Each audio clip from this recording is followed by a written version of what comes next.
Hey guys, what's going on? Brandon here, and today I want to talk about Obi-Wan, the new mini-series on Disney Plus about Obi-Wan and about what happened to him after Revenge of the Sith, and about like a specific era of that stretch of time.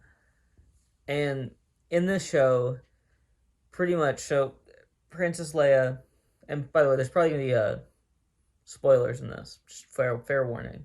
Princess Leia gets kidnapped, and so basically Obi-Wan just has to try to go get her back to Alderaan. It's the entire premise of the show, as far as like what sets up the more emotional stuff is which is what I was more of wanting to see, was the emotional stuff. So first of all, I want to talk about the things I like about this movie, about this TV show, the show, and that's Ewan McGregor mainly.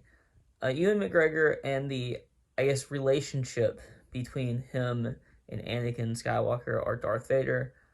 I I always felt like there was something left to be desired from that relationship in the prequels, and I feel like it's better here than it ever was in the prequels. Hayden comes back as Anakin, and he is very, very good actually in this show, in my opinion. And I think a lot of the actors do a fantastic job. I like Bell Organa, or Jimmy Smits as Bell Organa, and I like a lot of those aspects of the show. Where the issues come in, and overall, I want to say I think that this show is kind of meh, because I don't hate it, but I don't love it. Somewhere in the middle there is where this show lies.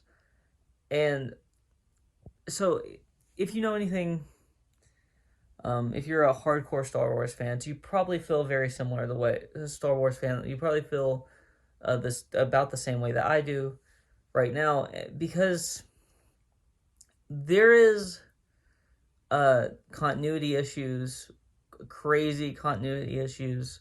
So like when the start of A New Hope happens, the Jedi are seen as like you know like basically like a mythical thing, um which doesn't really make sense with the prequels, but doesn't even make sense with the show, because towards the beginning there's like, I think it's the first or second episode, there's a character who's like the entire purpose of this character is like he's like a scam artist. He's scamming people out of money by pretending he's a Jedi. Well, if Jedis are like, you know, like mythical figures, according to like, you know, how the whole like world was set up in the original trilogy, then why would anyone believe him? Unless they were just like, I mean, that desperate. But like, even then, it's like, even no matter how desperate you are, you don't believe that they exist. So that doesn't make any sense in this show.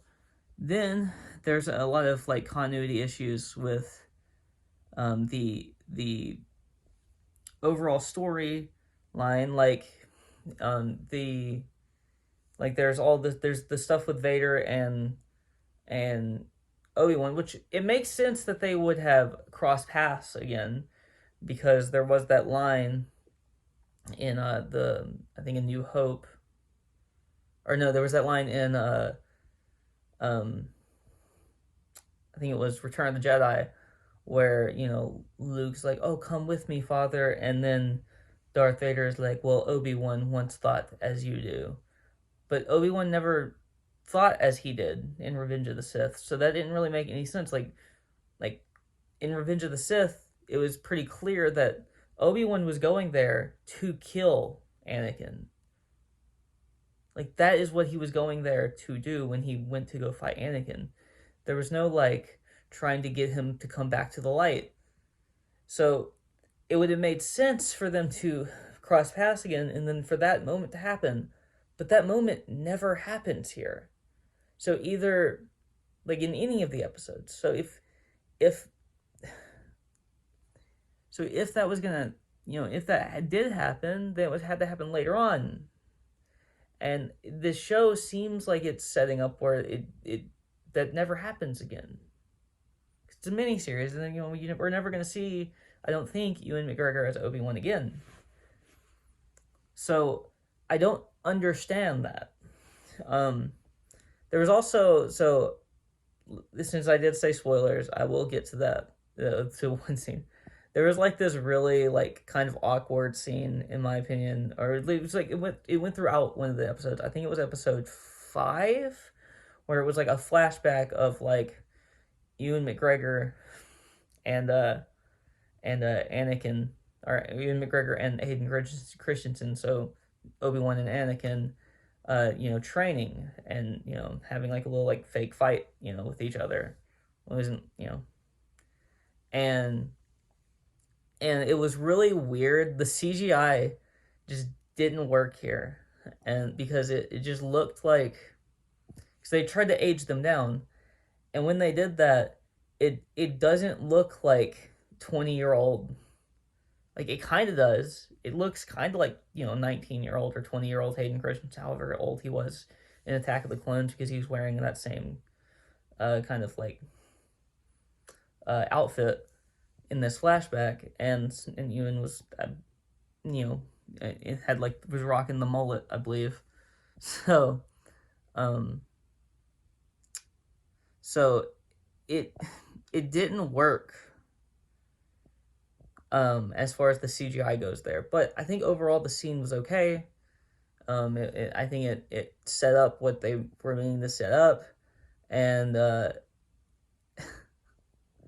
it was episode 4 or 5 where that happened, but it looked weird. And like, there's one part, and I believe this was episode 5 also, where like a ship is like flying off, and it looks like video game quality, and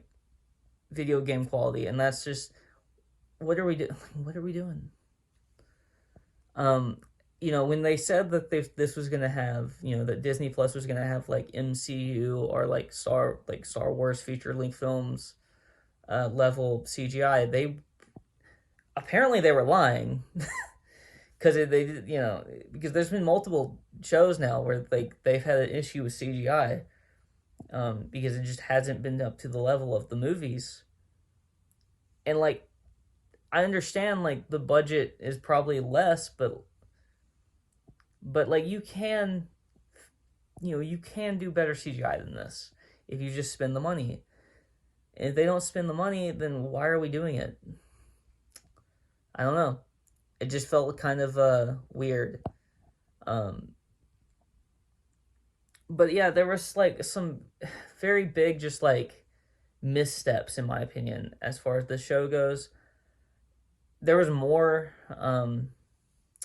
some smaller, some things that they like explained, and I just like was like, why are we explaining this? Like, I don't see why we need to explain this in the Obi-Wan show. And also the Inquisitor storyline. So basically, the Inquisitors are the ones who are one of the Inquisitors is the one who like kidnapped Leia, and that was like the whole setup for getting Obi-Wan back into the into the fight, I guess you could say, because he was like chilling on Tatooine, and trying, and like watching Luke, and the whole point of him getting back into it was like, well, Leia is important to this cause too, so we have to get her too. But I feel like this should have been a movie. And it shouldn't have, like, the Leia thing shouldn't have been in it. It's just, I don't understand why that was in it. The Inquisitors should have been their own TV show, and it could have been the same storyline that they did here with that Inquisitor, where it's like, she is like, she's like, she was like one of the Padawans of the Jedi, and she's now trying to like hunt Vader and get in his good graces so she can like backstab him or whatever.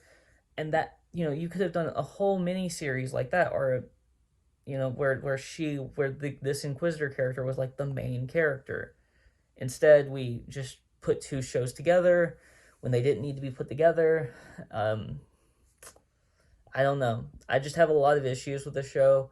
I don't think that the show is terrible. I think it's decently written.